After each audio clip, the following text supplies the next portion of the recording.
This episode is presented to you in the form of an audiobook.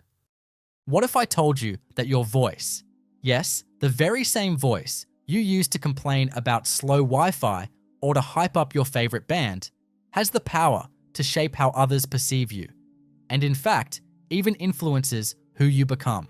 You might think that words are simply about conveying meaning, right? Well, that's only part of the story. Meaning is just a byproduct of something far deeper. The way you speak is a stealth weapon, one that silently places you into a specific position within the social hierarchy. It's not just about what you say, it's about how you say it, and the extent to which that matters might just shock you. I stumbled upon a book that totally transformed my thinking. How You Say It by Katherine D. Kinzler. Let me tell you, it hit me like a lightning bolt. Kinzler, a psychology professor at the University of Chicago, isn't simply dissecting grammar and syntax here.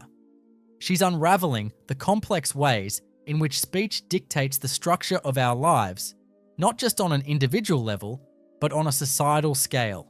We're talking about accents, word choices, speech patterns, those seemingly small, almost invisible quirks that speak volumes, often louder than the actual words themselves. And here's the kicker. This isn't just an individual thing. The way entire social groups talk, how they form their unique dialects, their accents, their shared linguistic habits, plays a major role in how societies are organized. Social groups rise and fall based on these spoken differences. If you believe that language is neutral, that it's simply a tool for communication with no deeper implications, think again. How you speak is shaping not only how others see you, but how you fit into or are excluded from certain circles, communities, and opportunities. Take, for example, David Thorpe, a filmmaker who grew up in small-town Texas, where his community instilled in him, from the very moment he could understand, that being gay was a sin. When Thorpe finally came out in college, the shock wasn't just about his sexuality. It was about his voice. Something had changed. His speech began to shift. His vowels became longer, his S's sharper, and there was a new lilt in his tone that hadn't been there before. The question is, why did coming out change his voice? Did his vocal cords magically transform? Of course not. What happened was far more complex. The way we speak is, in essence, a performance.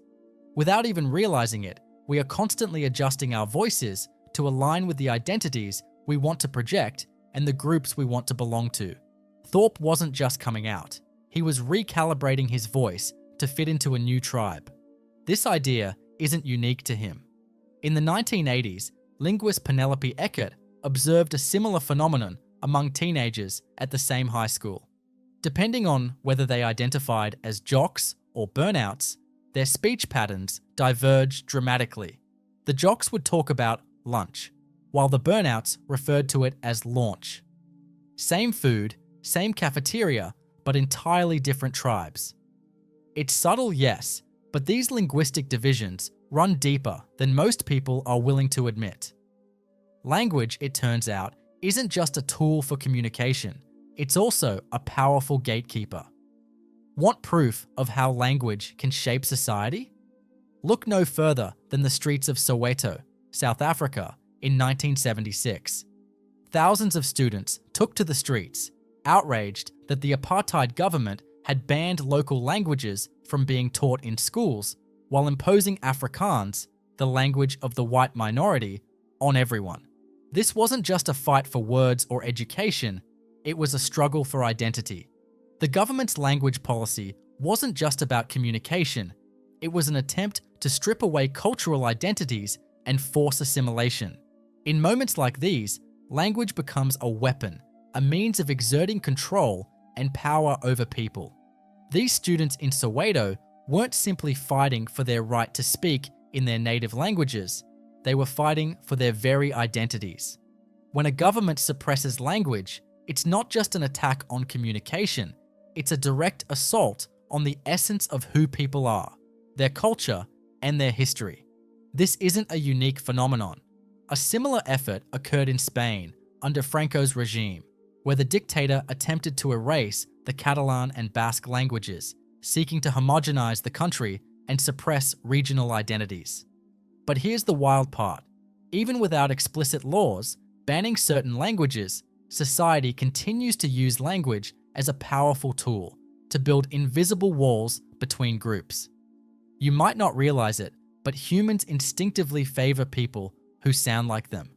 Whether it's an accent, slang, or even the subtle inflections in someone's voice, you're more likely to connect with those who speak in a way you find familiar. And here's the truly dangerous side of this. The very same speech patterns that create bonds between people can just as easily become barriers. This deep-seated bias toward familiar speech begins at an alarmingly young age.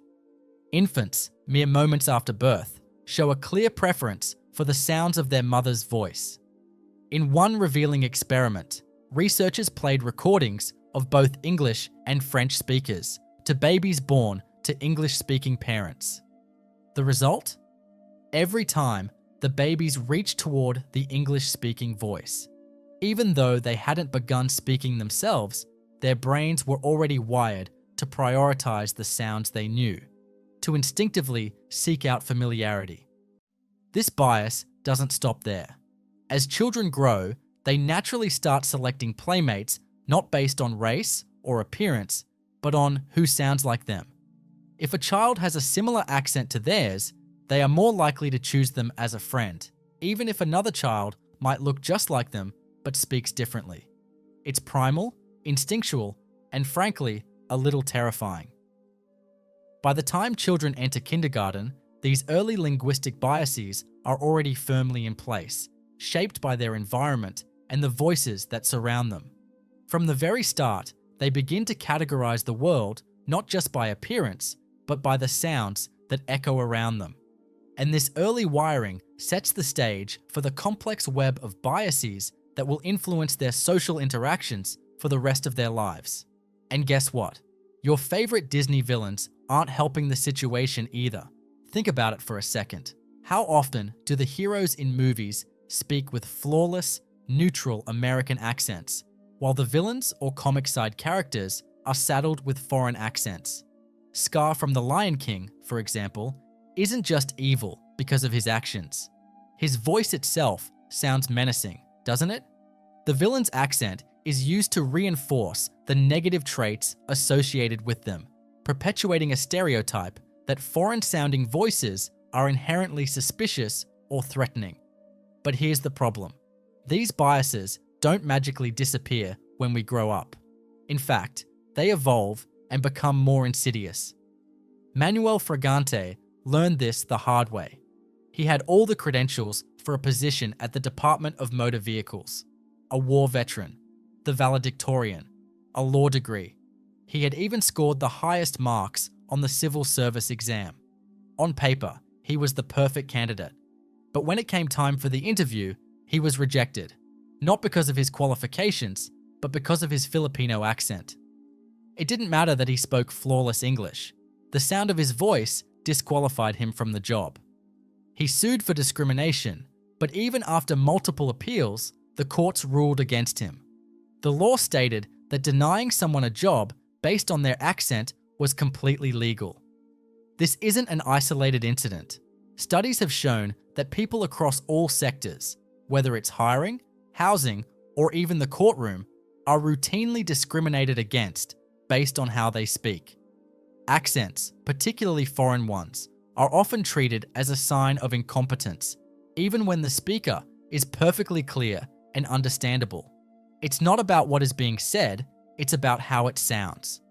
This reveals a deeply ingrained bias that exists not just in isolated situations, but across society, perpetuating the belief that the way someone speaks, especially if it deviates from the so-called standard, reflects their worth or intelligence. You humans often claim that you value diversity, but the truth is, you are frequently ensnared by your own auditory biases. You cling to familiar sounds, the ones that make you feel comfortable and safe, while distancing yourself from anything that challenges your perception. This deep-rooted obsession with accents, where the sound of someone's voice is judged more harshly than the content of their speech, speaks volumes about how much influence these biases hold. Researchers have found that people don't struggle with foreign accents because they are inherently difficult to understand. No, the real issue lies in the listener's expectations. In one study, students were asked to transcribe a lecture. When they were told the lecturer was a native English speaker, they had no trouble understanding the content. But when they were told the same speaker was non-native, something remarkable happened. The exact same words seemed to lose clarity. The barrier wasn't in the words themselves. It was in the listener's mind.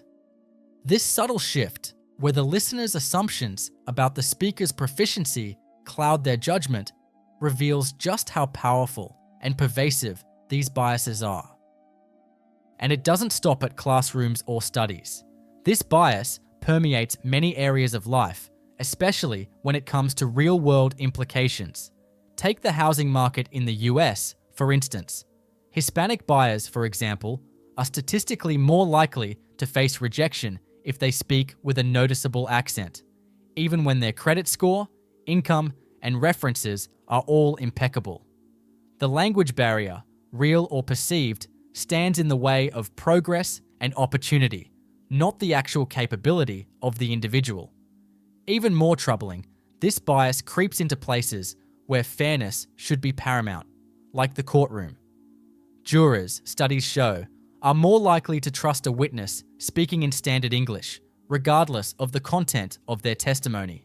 In fact, the accent itself can significantly influence the perception of credibility and trustworthiness, even if the speaker's words are perfectly reasonable.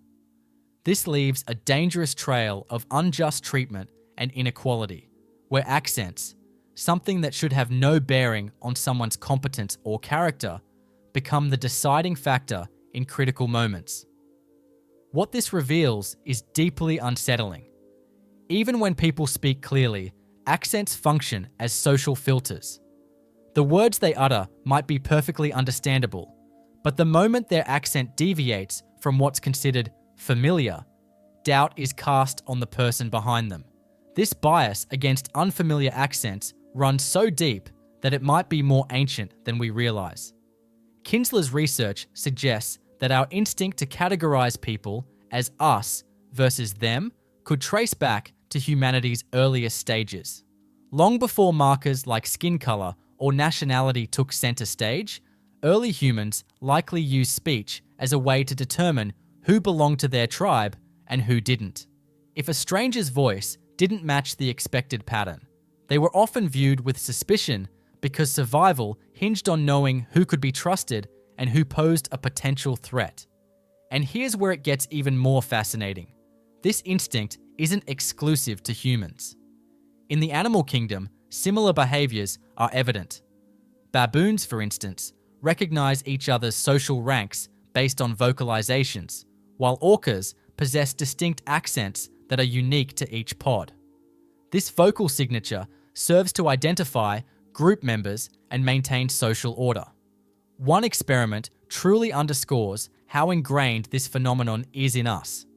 Participants were tasked with identifying whether faces were German or Italian. Initially, they relied on skin tone. Lighter faces were classified as German, darker faces as Italian. But once voices were introduced, the results shifted dramatically. It didn't matter what the faces looked like. If the voice spoke fluent German, the face was labeled as German. This experiment shows how deeply our brains link speech patterns to identity, often more powerfully than visual cues like skin color. The connection between language and identity runs so deep that it's almost instinctual. If you think children are too young to internalize these linguistic biases, think again. Babies are born with a natural ability to recognize and prefer the sound of their mother's language. This early inclination doesn't stop there. Language plays a pivotal role in how they navigate the world. Research shows that bilingual toddlers, when given the choice between playmates, consistently choose the one who speaks their native language. The factor that determines their preference isn't race, it's the accent. The familiarity of the sound makes them feel safe, reinforcing the powerful grip language has on identity from a very young age. But here's where it gets more complex. These childhood biases form the foundation for adult prejudices. As children grow, their preferences and distinctions between accents, who sounds like them and who doesn't, morph into more ingrained societal views. And it's not just their environments that shape these biases. Media like movies, TV shows, and cartoons play a pivotal role in reinforcing these linguistic distinctions. Take classic Disney films, for example. The heroes are almost always portrayed with neutral American English accents, while villains or comedic side characters are given exaggerated foreign accents, often with negative traits attached. These subtle cues weave themselves into young minds, cementing the idea that some accents are good or acceptable, while others are viewed as suspicious or even ridiculous. It's as though these biases are programmed into our consciousness, shaping our perceptions of others in ways we rarely stop to question. In essence, it's like programming a computer, only the code is cultural bias, and it runs on an endless loop. There's a persistent myth that growing up bilingual somehow confuses children or hinders their cognitive development, but research has consistently debunked this claim. In fact, the idea that bilingualism is detrimental to a child's brain is nothing more than a misconception. On the contrary, bilingual children develop sharper cognitive abilities. They become better problem solvers, as their brains are trained to juggle multiple linguistic systems. These kids also exhibit a higher degree of flexibility when it comes to understanding different perspectives, a skill that proves invaluable in a multicultural world. The scientific explanation for this phenomenon is called the complementarity principle. This principle reveals that bilinguals often associate different languages with specific contexts, such as using one language to talk about school and another to discuss family life. Far from overwhelming their brains, this duality actually makes them more efficient at switching between different systems of thought and language. Studies have shown that bilingual children tend to perform just as well as, if not better than, their monolingual peers in cognitive tasks. They are not only more adept at processing information, but also at understanding the mental states of others, a critical skill for social and emotional development. And here's the icing on the cake. Bilingualism offers lasting cognitive benefits that stretch into adulthood. Research links bilingualism to a delayed onset of dementia and Alzheimer's, showing that speaking more than one language can keep the brain sharper and more resilient for much longer. So, rather than being a source of confusion, bilingualism appears to be a mental workout that strengthens cognitive functions, keeping the brain nimble and better equipped to navigate life's challenges. The next time someone suggests that children should stick to just one language, it's important to recognize that they're pushing an outdated and narrow perspective. In reality, the true superpower lies in multilingualism. If we understand that speaking multiple languages not only sharpens the mind, but also helps to break down social barriers, it's baffling that so many education systems still wait too long to introduce second languages. The research couldn't be clearer. The earlier, the better. Children are like linguistic sponges, effortlessly absorbing new languages when they're young. However, as they grow, that sponge gradually hardens, making it harder to acquire new languages with the same ease. Studies on American Sign Language, ASL, reveal just how critical timing is.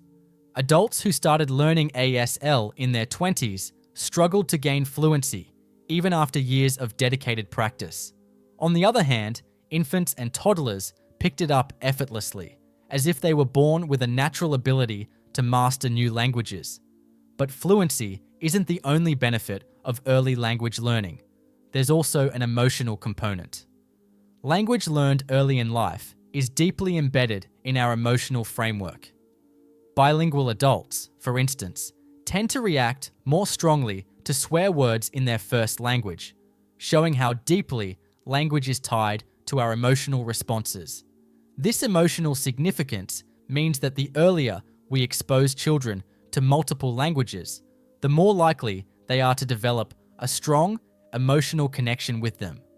If we want to raise children who are adaptable, quick thinking, and emotionally intelligent, the key is to teach them languages from the start. Educational systems need to stop viewing native languages as barriers to be overcome and instead start embracing linguistic diversity as an asset. Multilingualism is no longer just a desirable skill. It's an essential one that prepares children for a globalized world and gives them a deeper understanding of themselves and others. The future isn't going to be monolingual. It will belong to those who can seamlessly switch between languages, accents, and dialects, building bridges where others see barriers. The ability to navigate diverse speech patterns will be the skill that sets the next generation apart, allowing them to communicate and connect with people from all walks of life. Yet, there's a glaring problem. Society continues to punish linguistic diversity in ways that are subtle, insidious, and deeply ingrained.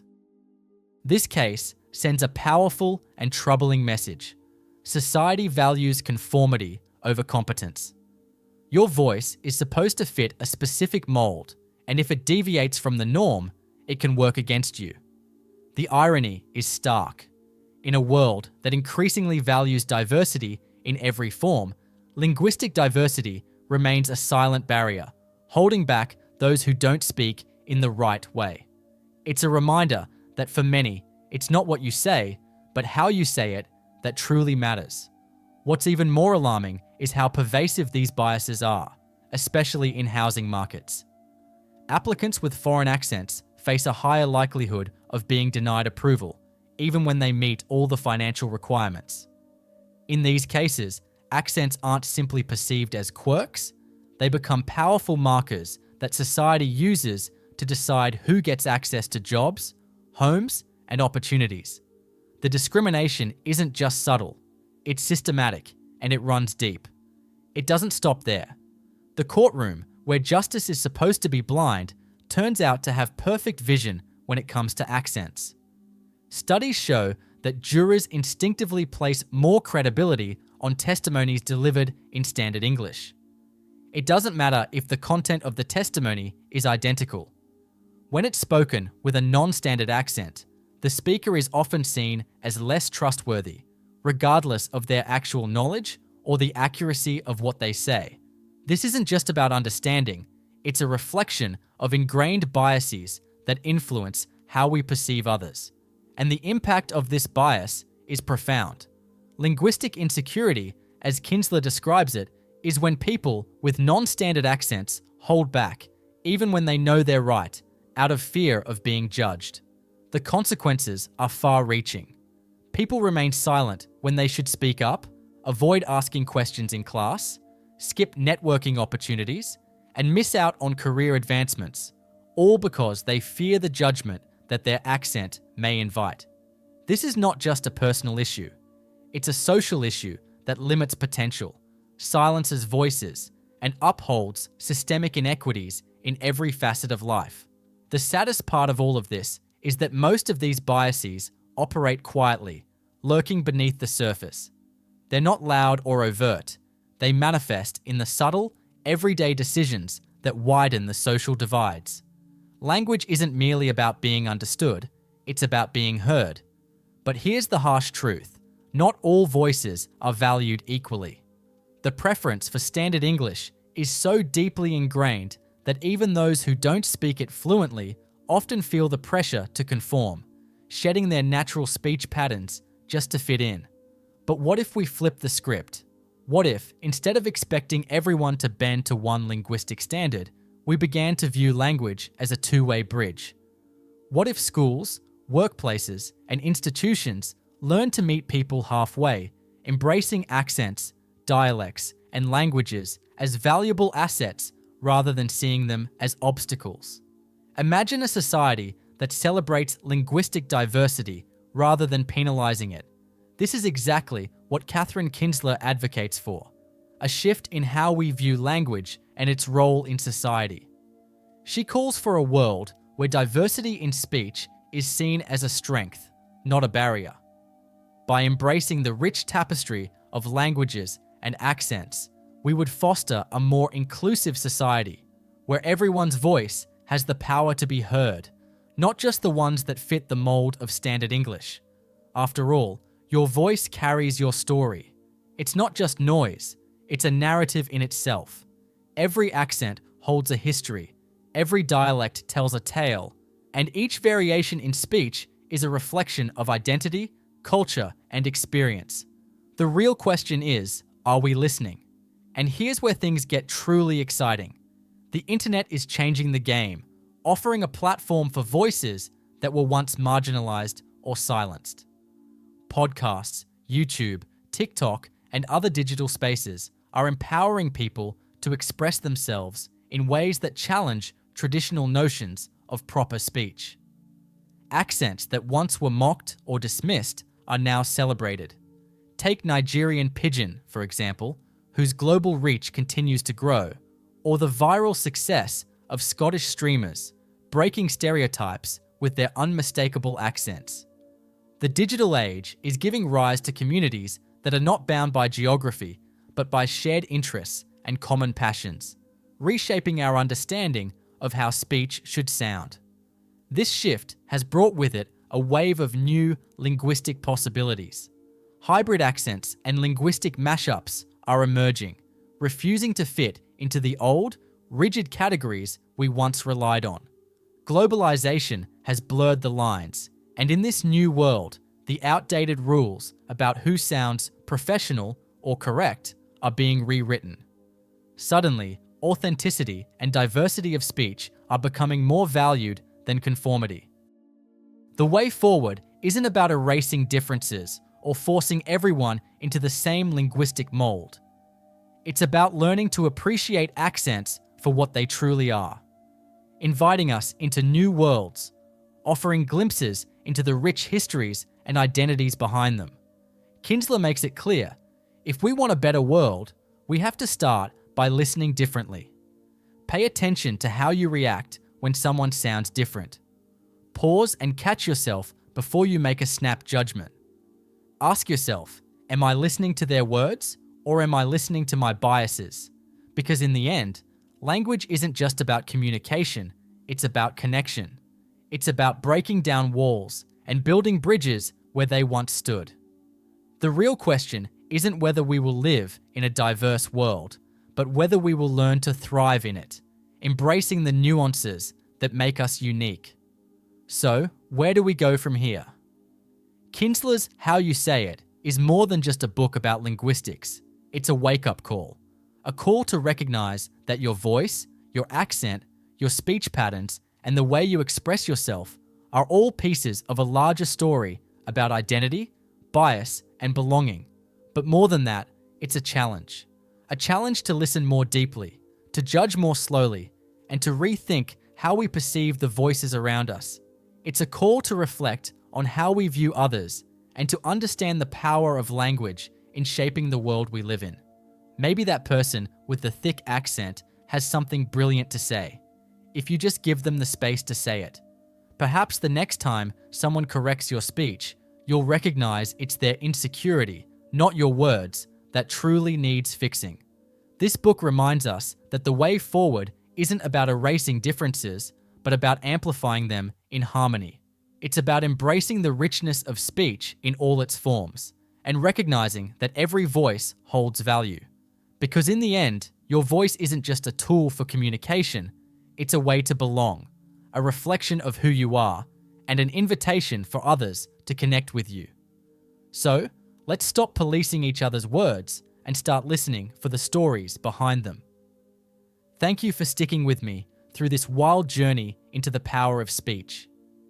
If this resonated with you, drop a comment below. Share a time when you felt judged for how you speak or when an unexpected voice caught you off guard. I'd love to hear your stories. And if you haven't already, hit that like button, subscribe, and ring the bell so you won't miss the next deep dive. Trust me, there's always more to say, and I promise it's going to get even more interesting from here. Thanks for being here. Talk to you soon.